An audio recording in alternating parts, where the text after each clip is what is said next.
आरती और आमिर दोनों एक दूसरे से बेहद मोहब्बत करते थे। दोनों एक दूसरे से शादी करना चाहते थे, लेकिन दोनों के परिवार वाले धर्म की वजह से उनकी शादी के खिलाफ थे। आरती अपनी माँ के आगे रो रो कर आमिर से शादी करने की बात करती है। माँ, भगवान के लिए मेरी शादी आमिर से करवा दो ना।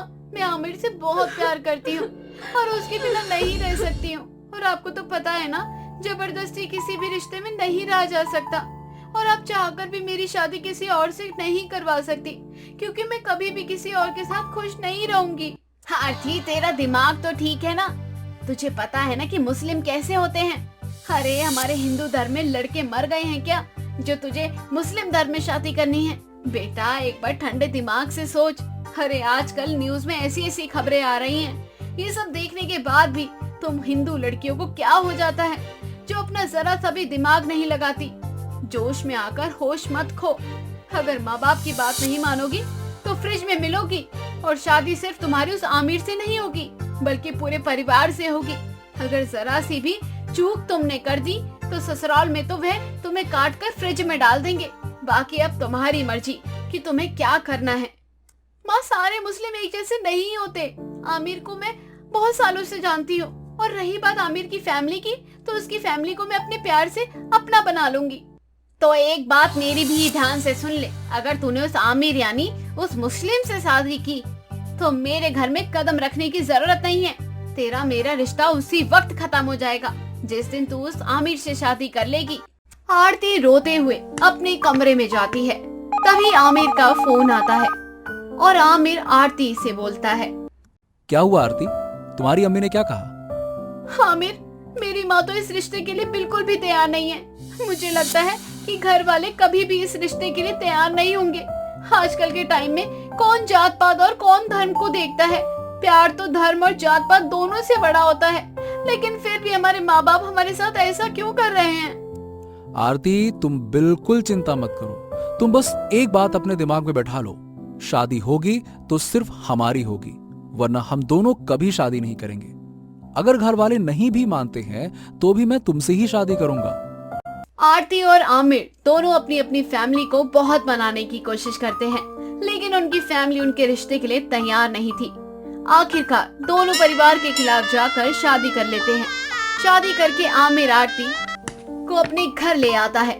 आमिर की अम्मी साहिबा और बहन हिना एक हिंदू लड़की को मांग में सिंदूर भरे आमिर के साथ खड़ा देखकर गुस्से में कहती है, ये क्या आमिर, हमारे इतना मना करने के बाद भी तुम हिंदू लड़की से शादी करके ये घर में लिया है?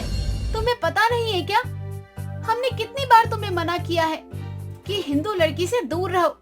हम कभी भी तुम्हारे इस रिश्ते को नहीं अपनाएंगे। उसके बावजूद तुमने हमारी फिक्र किए बिना इस लड़की से शादी कर ली। भाईजान, अम्मी जान की बातें आपके लिए कोई अहमियत नहीं रखती क्या, जो आपने अपनी जान के खिलाफ जाकर इस हिंदू धर्म की लड़की से शादी कर ली? आपको तो पता है ना कि हिंदू किसी के नहीं होते, और उसके बावजूद आपने हमारा एक भी बार नहीं सोचा। एक बात अम्मी जान और ध्यान से सुन लो, मैं आरती से बहुत प्यार करता हूँ। अब आरती इस घर का हिस्सा है, इसीलिए अगर इसके साथ किसी ने भी कुछ उल्टा सीधा करने की कोशिश की तो आप सब मुझे खो दोगे, हमेशा हमेशा के लिए।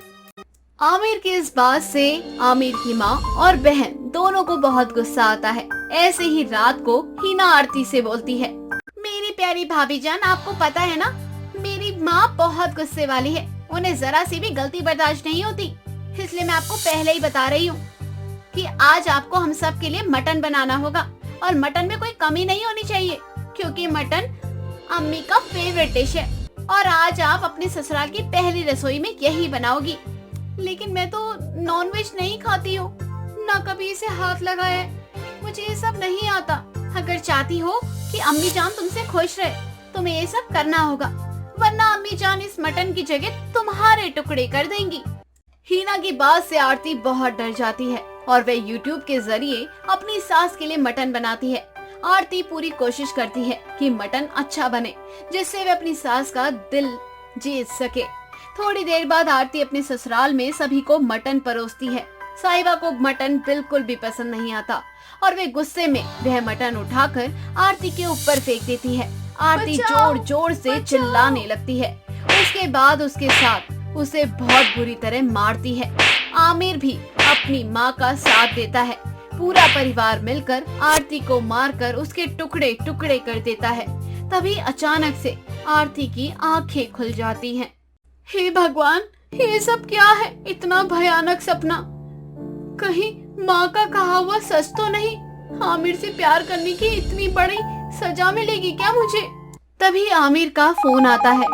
आरती आमिर का फोन उठाती है, जिसके बाद आमिर आरती से बोलता है, अरे आरती, तुम्हें खुशखबरी देनी है। मेरी माँ हमारे रिश्ते के लिए मान गई है और मैं कल ही अपनी फैमिली को लेकर तुम्हारे घर आऊंगा।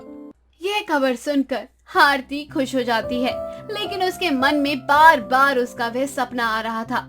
ऐसे ही अगले दिन आमिर अपने पूरे परिवार के साथ आरती के घर जाता है। आमिर और आरती की जिद के आगे दोनों परिवार वालों को झुकना पड़ता है। वे दोनों कुछ महीनों बाद आपसी सहमति से दोनों की शादी हिंदू और मुस्लिम दोनों धर्म के हिसाब से कर लेते हैं। शादी के बाद आरती अपने ससुराल आ जाती है, जहां उसका बड़े ही अच्छे से स्वागत होता है। तभी आरती की सास उससे बोलती है, आरती बेटा, तुम थक गई होगी, इसलिए अपने कमरे में जाओ और आराम करो। मैं तुम्हारे लिए गर्मा गर्म दूध लेकर आती हूँ। आरती का सपना हकीकत से बहुत ही ज्यादा अलग था। आरती की सास मुस्लिम होने के बाद भी आरती को कभी भी किसी भी चीज के लिए रोका टोका नहीं करती। वे उसे अपनी बेटी की तरह प्यार किया करती। ऐसे ही एक दिन आरती अपनी सास से बोलती है, अरे अम्मी, हमें आपसे एक परमिशन चाहिए। दरअसल कल पूर्णिमा की रात है और मैं हर पूर्णिमा को मंदिर जाती हूँ। अगर आपको कोई आपत्ति ना हो तो क्या मैं मंदिर जा सकती हूँ? बेटा, इसमें पूछने वाली क्या बात है? मैं हर धर्म का सम्मान करती हूँ। मैं जानती हूँ कि तेरे मन में मुस्लिम लोगों को लेकर डर बैठा हुआ है, लेकिन सच बताऊँ तो हर मुस्लिम एक जैसा नहीं होता। मैं हर धर्म का सम्मान करती हूँ। तुझे अपने ससुराल में रहकर पूजा पाठ करना है या कुछ भी करना हो तो वे तेरा अधिकार है। यहाँ तुझे कभी भी किसी भी चीज के लिए कोई रोक टोक नहीं होगी। सास की बात सुनकर आरती बहुत खुश हो जाती है और वे खुशी खुशी उसका पैर छूकर आशीर्वाद लेती है। ऐसे ही अब ईद का त्योहार नजदीक आ रहा था। हर तरफ ईद की चहल पहल थी।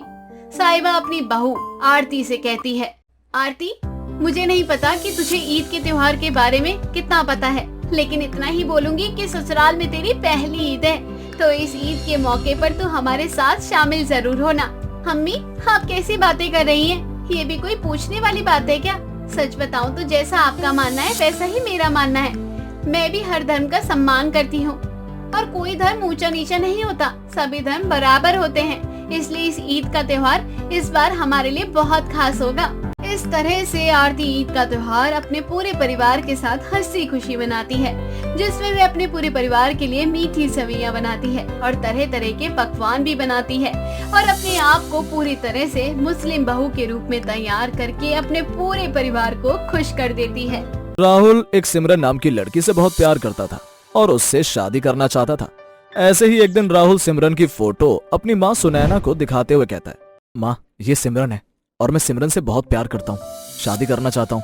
इसके फैमिली वाले भी इसके लिए लड़का ढूंढ रहे हैं और आपको भी बहू चाहिए थी, तो मैं सोच रहा था कि अब वो सही समय आ चुका है कि हमें अपने रिलेशनशिप के बारे में अपनी फैमिली को बता देना चाहिए। बात तो तेरी बिल्कुल सही है बेटा। मुझे तो इस बात से बिल्कुल फर्क नहीं पड़ता लड़की गरीब है या अमीर है या फिर किसी छोटी कास्ट से है। मुझे फर्क पड़ता है तो सिर्फ रंग से। मुझे लड़की गोरी चिट्टी चाहिए, क्योंकि हमारी फैमिली में सब गोरे हैं और बहू ऐसी होनी चाहिए जो हमारी फैमिली में मिल जाए।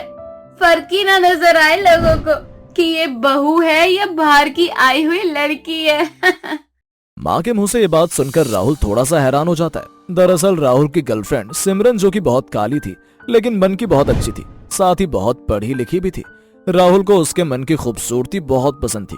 किसी भी हाल में वो उससे शादी करना चाहता था। राहुल सिमरन की फिल्टर वाली फोटो अपनी माँ को दिखाता है। फोटो देखकर माँ अपने बेटे से बोलती है, फोटो में तो गोरी चिट्टी नजर आ रही है, बाकी सामने से पता नहीं कैसी नजर आएगी। नैन नक्श भी काफी अच्छे हैं, सुंदर तो है लड़की, बस ऐसी ही होनी चाहिए ताकि आगे आने वाली पीढ़ी भी गोरी ही हो। खानदान थोड़ी बदलना है हमको। माँ वो सब तो ठीक है, लेकिन एक प्रॉब्लम है। आपको तो पता है ना मेरी जॉब का, इसलिए मुझे ना इस एक हफ्ते के अंदर सिमरन से शादी करनी है। लड़की में कोई कमी नहीं है, दिखने में भी सुंदर है, रंग भी गोरा है, सब कुछ परफेक्ट है। मैं 1 हफ्ते के अंदर शादी इसलिए करना चाहता हूँ क्योंकि अब मुझे 1 हफ्ते बाद शहर से बाहर जाना है और शायद 2 साल लग जाएंगे मुझे, और इसकी फैमिली वाले शादी के लिए काफी प्रेशर बना रहे हैं। तो अब हम सीधा शादी की डेट फिक्स करके शादी कर लेते हैं। किसी को कोई आपत्ति नहीं है इसके घर में भी। आप बिल्कुल भी टेंशन मत लो। माँ राहुल की बात में आ जाती है और 1 हफ्ते बाद सिमरन और राहुल की बड़ी ही धूमधाम से शादी हो जाती है। शादी में कोई भी सिमरन का असली रंग पहचान नहीं पा रहा था क्योंकि मेकअप इतना था। शादी के अगले दिन राहुल सिमरन से बोलता है, सिमरन मैं क्या कह रहा था, आज तुम्हारी मुंह दिखाई है, थोड़ा अच्छे से मेकअप कर लेना। मैं तो कहता हूँ कि बाहर से मेकअप आर्टिस्ट बुला देता हूँ, वो तुम्हारा मेकअप कर देगी। अरे नहीं राहुल, छोटे मोटे रीति रिवाज बचे हुए हैं, उसके लिए मेकअप आर्टिस्ट बाहर से बुलाने की क्या जरूरत है। मैं खुद मेकअप कर लूंगी, और तुम क्यों टेंशन ले रहे हो? अरे नहीं, कुछ भी नहीं। अच्छा मैं बाहर जा रहा हूँ, मुझे कुछ काम है। थोड़ी देर बाद सिमरन घूंघट किए हुए बाहर जाती है। सभी रिश्तेदार उसके आसपास बैठे होते हैं। तभी सास सभी रिश्तेदारों से कहती है, ये है मेरी बहू सिमरन, बहुत ही सुंदर है मेरी बहू। अब लोग बारी बारी आओ और मेरी बहू का घूंघट उठाओ और मुंह दिखाई करवाओ। सबसे पहले सिमरन की मुंह दिखाई सिमरन की बुआ सास करवाती है। वो जैसी घूंघट उठाती है, सिमरन का काला चेहरा देखकर हैरान हो जाती है और कहती है, अरे भाभी, तुम्हें और कोई लड़की नहीं मिली क्या हमारे राहुल के लिए? आपको यही काली कोयल मिली थी क्या? अरे शादी के टाइम तो इतना मेकअप लगा रखा था कि पता ही नहीं चल रहा था कि ये काली है या गोरी, और अब इसका असली रंग सामने आ रहा है। मुझे तो ये बहू बिल्कुल भी पसंद नहीं आई। अब तो आपका खानदान ही बदल जाएगा। रिश्तेदारों का ऐसा रूप देखकर सिमरन को बड़ा ही अजीब लगता है। सब रिश्तेदार मुंह बनाकर वहाँ से चले जाते हैं। उसके बाद सास सिमरन को सुनाते हुए बोलती है, क्या मिल गया तुझे ये सब करके? अरे फिल्टर वाली फोटो दिखाकर क्या साबित करना चाहती है कि तू धोखा दे देगी और धोखा देकर ये रिश्ता चला पाएगी? मैं तुझे अपने घर की बहू कभी नहीं मानूंगी। मुझे तूने भी धोखा दिया है और राहुल को भी धोखा दिया है। मुझे तेरे जैसी काली लड़की बिल्कुल पसंद नहीं आती। मुझे गोरी बहू चाहिए थी अपने घर के लिए। तूने तो हमारी बेइज्जती करवा दी पूरे समाज के अंदर। माँ जी, अगर मैं काली हूँ तो इसमें आपकी बेइज्जती हो गई, ये लॉजिक मुझे बिल्कुल भी समझ नहीं आया। और दूसरी बात, मैंने आपसे कोई झूठ नहीं बोला। मेरी तो आपसे कोई बातचीत ही नहीं हुई। शादी भी हमारी 1 हफ्ते के अंदर हो गई। मुझे तो राहुल ने ये बोला था कि शादी की जल्दी है आपको। शर्म नहीं आई तुझे मेरे बेटे के ऊपर काला जादू करते हुए? 9 महीने उसे मैंने अपनी कोख में रखा है और आज वे सिर्फ और सिर्फ तेरी वजह से मुझसे झूठ बोल रहा है, मुझसे नजरें भी नहीं मिला पा रहा है। क्या कर दिया तूने ऐसा? माँ जी, मैं जानती हूँ कि मैं काली हूँ, लेकिन हूँ तो इंसान ना, और रंग तो ऊपर वाले ने बनाया है। किसी का काला किसी का गोरा, मेरे हाथ में तो नहीं था। और अगर आपको भगवान ने गोरा बनाया है तो इसमें आपका कोई भागीदार नहीं है, सब ऊपर वाले की देन है। ऐसा है, मेरी बहुत बेइज्जती हो चुकी है। अब मैं तुझे इस घर की बहू कभी नहीं मानूंगी। निकल जा मेरे घर से अभी और इसी वक्त, फिर चाहे मुझे जो कुछ भी करना पड़े, तुझे इस घर में नहीं रखूंगी। निकल जा यहाँ से। सिमरन अपनी सास को बहुत समझाने की कोशिश करती है। उस समय राहुल भी घर पर नहीं था। सिमरन बार बार राहुल को फोन कर रही थी, राहुल का फोन भी नहीं लग रहा था। सिमरन को मजबूरन अपने आत्मसम्मान के लिए वो घर छोड़कर अपने घर आना पड़ता है। सिमरन बहुत टूट चुकी थी, बहुत बुरी तरह से रो रही थी। जब राहुल अपने घर आता है तो वो देखता है कि सिमरन घर पर नहीं है। तभी उसकी माँ गुस्से में बोलती है, वाह बेटा, कहते हैं ना, हमें तो अपनों ने लूटा, गैरों में कहाँ दम था। मेरी तो किस्मत भी वहाँ ले डूबी जहाँ पानी कम था। तू मेरा ही बेटा है ना, और अपनी ही माँ के साथ इतना बड़ा गेम खेल रहा था। तुझे क्या लग रहा था फिल्टर वाली फोटो दिखाकर उस काली माई को इस घर की बहू बना कर ले आएगा और मैं उसे स्वीकार कर लूंगी? ऐसा कभी नहीं होने दूंगी। शादी तो हो गई, लेकिन अब वह इस घर में कभी नहीं आएगी। मैंने उसे घर से धक्के मार कर निकाल दिया है, और अब तुझे रहना है तो रह, वरना तू भी निकल जाए यहाँ से। माँ, इसमें सिमरन की क्या गलती है? मैं उससे बहुत प्यार करता हूँ और उसे खोना नहीं चाहता। सिमरन ने मुझे मना किया था कि मैं कोई भी रिश्ता झूठ बोलकर ना निभाऊं।